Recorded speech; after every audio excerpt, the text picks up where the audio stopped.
Hey there, art supply fans.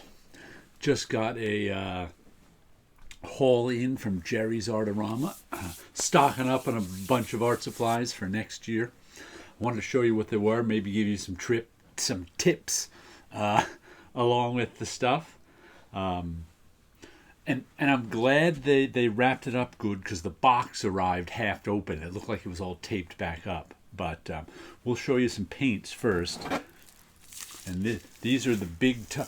I'm glad they shrink wrapped all of the lids, all of the paint shut, because like I said, this was tumbled all over inside of the box, and really wasn't packed particularly well, and the front of the box was all ripped off, but all the art supplies came through intact. This is just I have to get some more. You saw the acrylic paintings I did last year. I want to do some more this year, so I decided to get some. And it's funny, I think I have a I've been going to Jerry's Artorama website. I go to the Dick Blick one too. I use them both. This time I ordered from Jerry's Artorama, but it's like I put these in my cart like a month ago. So it's like I go through, I inventory my paints and see which ones I need, and it's like a month or two later since I did that, so I don't need it. I was like, oh, I needed this color? I wonder what I have. But this is cadmium blue light green. These are Soho acrylics. And these were on sale for $10 for this jar. That's really, really cheap. Normally they go for $20 or $25 or something like that. But that got 6 of these. Got cadmium blue green light. Primary yellow. Looks like I needed some yellows here because I think I got 3 yellows. I must not have had any. Cadmium yellow light hue, and hue means it doesn't have the full pigment load.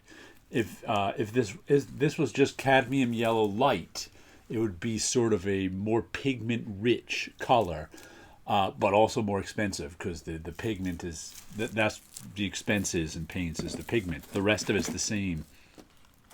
Let's see, we got yellow ochre. I once had a teacher tell me, because he wasn't very brand conscious, he's like, yeah, but different, like, to him, a hue is just a different color. Doesn't matter, there's less pigment in it. If you need that color, that's the color you need. Same with brands. Different brands are different colors, but he always said, like, yellow ochre is considered an earth tone, or at least close to an earth tone. He's like, never buy the expensive earth tones. Because like all the browns, because the pigment in them is so cheap. That's the cheapest pigment is the earth tones. So if you're buying an expensive brand earth tone, it's no different than the cheap brand earth tone. Cadmium yellow deep hue once again, and usually that just means you can't mix it as much. Like right out of the jar, it's going to look right like this is the color. You know, this is the exact paint color. That's what it's going to look like. But if I were to mix this with like a strong green, the green would dominate it. If I were to mix it with if it was regular cadmium yellow deep, and I would mix it with that same green, there'd be a different balance that if I mix it with a hue. So that's the difference between a hue and not a hue. Cadmium yellow green hue. It's like cadmiums are an expensive pigment, so that's why the hues you can get for cheaper. And then I also got a couple of tubes of paint. Deoxine Purple. This is Basics, Liquitech Basics acrylic. Once again, this is their least expensive. Basics is sort of their student grade, but like this is what I use for the black line in my paintings. I use a Deoxine Purple instead of a black a lot of times, just because it's a dark color, and sometimes I like it better than the black. So I just needed a big tube of that because I'm almost out. Then I've got, well, look at, they even shrink wrapped the end of the tube because it wasn't in a box, so that's good. This is Naphthal Red Light, which is just a nice bright red. And if I buy this smaller tube, that means it's expensive. But like this tube probably costs the same as this jar, if I remember correctly, about $10 each. So this is the heavy body acrylic. This stuff's real thick. You can put it on thick and it holds a brush stroke. And let's see, the other paint I got, it's again a tube. Well, this one was in a box, so they didn't have to shrink wrap it. Cadmium free yellow medium. Because I think cadmium is a pigment that is trouble. It might be one of those ones you have to label in California as it being trouble. So they've been developing cadmium-free yellow. So there's a nice yellow medium. Once again, in a little tube means it's expensive. Means that, like I said, the pigment is the only thing different in the paints. So that's what's expensive, the actual thing that gives it its color. And also with that, whoops, got two of these. They put them in this big thing. Brushes. These are just Mimic Kolinsky Creative Mark number 3 round. This is an imitation sable hair brush. They've been, last 10 years, they've been making these much better than the old imitation ones. So I got a couple of those just to try. They're only $4 a piece for those brushes. That's nothing. The real sable hair brushes cost $25. So it's like, buy a couple of those and I'm like, that's good. Now, let me show you some markers. First of all, these didn't come from Jerry's Artorama. I got these for Christmas off my Amazon wish list. These are Amazon branded Sharpie knockoffs. So there's 24 colors here in this. And they're just like a Sharpie marker. Matter of fact, I probably have the it's just about the same colors in Sharpie.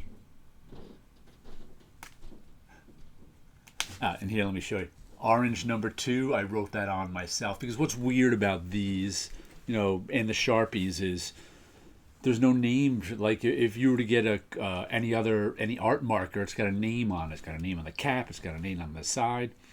But what's funny is if you write on the side with Sharpies, it rubs off. It's like Sharpie writes on everything except its own marker. So I ended up trying out... this is a Sharpie Paint Pen, and this seemed to work pretty well. So I wrote the name of each, that's orange 2, I just named it myself. And I do that because whenever I get new markers, let me show you this, I make a chart, a sheet, a color chart. These are all the 24 colors I got. And their names, so I can look down here and say, oh, I want green 3, and then just go get green 3. That way I don't have to match, because it's never the color of the cap. It just isn't. You need to know the name. So that's what I do. And so whenever you get yourself and do it like this is a piece of Bristol. You know, you make the color chart on the same paper you draw on. That way the color's the same.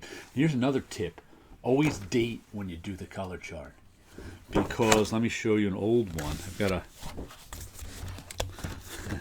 here's my folder full of color charts from all my different marker sets. And let me show, and this is why you date them too. This color chart is from 1/8/2011, so it's almost 11 years old. And this is for my Shinhan Twin Touch blue set. So I have a set of blue Twin Touch. And down here's the Pitt Artist Pen. As you can see, all those stayed pretty well. And most of these, but look right here. See this row right here? They're all faded. They're all gone. Those 1, 2, 3, 4, 5 colors, Mint, Pale Baby, Cool Shadow, Aqua Mint, and Frost, are all obviously fugitive pigments. They disappear after 10 years, so you don't want to use those ones. Well, that's why it's good to always date these so you know exactly when you made the chart. And you can see, they make most markers nowadays light fast. As you can see, all the Pitt ones look as bright as the day they were put on there. But, those Shinhan light blues are gone. So, and let me show you that. The next thing I'm going to show you is my ink. See, this is the color chart I made for my inks, and since I used for when I was doing my my ink drawings here. But as you notice, I did those ones in strokes because that's how I lay the ink down, in strokes. So I didn't want to just fill in a box with this. I wanted to lay down a bunch of strokes. So that's how I put that down. And let me, actually, before I show you the inks, I got 2 more things of Sharpie. These are the really tiny fine ones, and these are the Sharpie markers. I just was stocking up on them because, like I said, and I have a set of color Sharpie markers, but sometimes, I don't know why, I'd like to draw on magic cards. And those Sharpie markers are kind of the only things that will draw on these. And the white on all these is me scratching with an X-Acto knife to remove the ink. But these are all kind of done in Sharpie because no other marker will draw over these glossy cards. And even the Sharpie kind of has trouble. It doesn't go down solid. Oh, that one's all done scratching into it. But this is just one of those. This is the one thing I really use Sharpies for. Is, like I said, I don't even know why I do this, because it's a lot harder to draw on a magic card than it is to draw on a regular piece of paper. But sometimes I just do. So I just got a color set of these like a month or two ago for the first time. Like, let me just show you one, just to show you how small they are. These are the, like I said, that's the real small marker-ish one. So never hurts to have a lot of black markers. And here's another tip. When you're drawing with all these colors markers, and you're drawing with a black outline, don't use the black that came with the marker set. The Sharpies are alcohol based. You want a water based marker or regular India ink and a brush to do the black with. Otherwise, the color will smear. If they're both alcohol based, the color will smear together when you don't want it to. So instead of using the black Sharpie, use a black water-based one or pen and ink. But that's one of the things you should know about markers. Use the black Sharpie for other stuff, but not for its own color markers. And then we've got, well, let me show you those inks. I got a bunch of new color inks. What colors did we get? We got turquoise deep. What did we get here? We're going to have to add these. Oh, and I also ordered a bunch of new ones of these Rubbermaid containers. They haven't come yet, but I pour the whole bottle of ink in there and then use this as my inkwell. Because I just find it easier to dip the pen in here and then twist and then point it up the side than to try and use one of these bottles. And also, this is a lot easier to knock over than this. Though I did knock one of these over recently, so it's not impossible. There's some turquoise.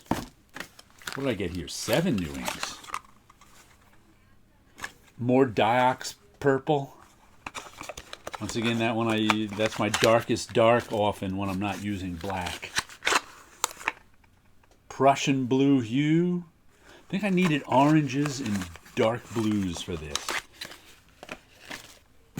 And these are all liquid. I got 2 different brands. I got Liquitex and Amsterdam. Ah, there's a nice bright orange. Because I think I only had 1 orange on my ink sheet. So I'm like, I need some more oranges. Then we've got, where are the 3 Amsterdam ones. Comes in 3 in one box. Good thing I ordered 3. We got some carmine. That's right, I needed a deeper, darker red. And we got, what color is this? Azo Yellow Deep, which is an orangish yellow. And we've got Azo Orange, which is a pretty deep orange. So those, I'm going to add those to my new ink drawings that I do. I'll have new colors to choose from. And what else do I have? Oh, I bought this on a whim. It's like a pencil pointer. It's like a piece of sandpaper kind of thing. There we go. If you want to not use a pencil sharpener and point your pencil the way you want it, you use the. It looks like it's a clip too. That's just like metal file right there. So you just sand your pencil down on that. What's it called? Raffine Pencil and Charcoal Grinder. So I got that too, just sort of on a whim. I saw it there. It was $3-4 bucks. Also, kind of on a whim, I got a new. I haven't had a rubber cement pickup in a decade, and 3 times a year I find myself wishing I had a rubber cement pickup. So I finally got this 2-pack where the 3 times a year when I need it, I'll have it. It's like $2 or $3, so why not?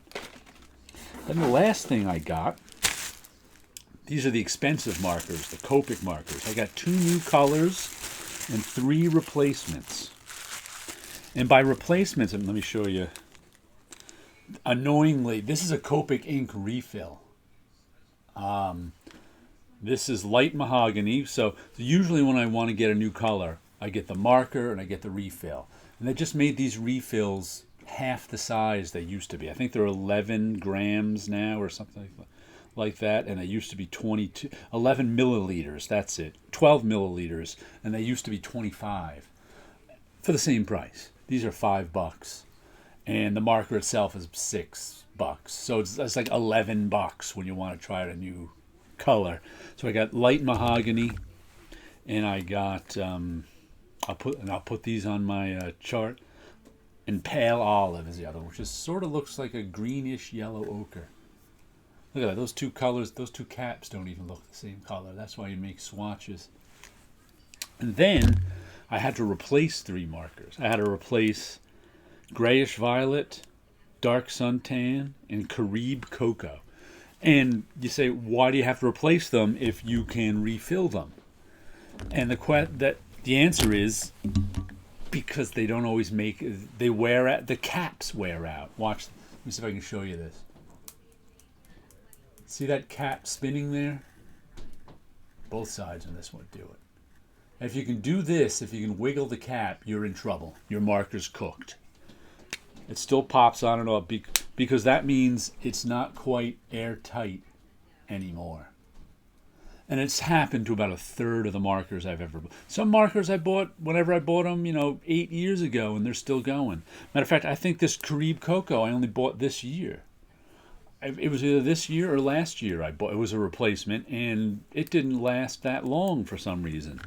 Like these ones, you can't twist that. These are the brand new ones. You can't twist that cap at all. If you go to twist it, it just doesn't twist. These ones, you can twist. So that's how you know. And they dry out. And it doesn't matter how much you wet them. They could dry out. You can put more ink in them, and it's going to dry out right away again because the seal's not good anymore. I got a whole pile of these ones that are dry. I haven't thrown them out yet for some reason. But there you go. There's some new markers for you. I think that's all I wanted to show you. We've got markers, paint. What else did we get? All sorts of other markers, grinders, rubber cement pickups. And you guys keep making art out there.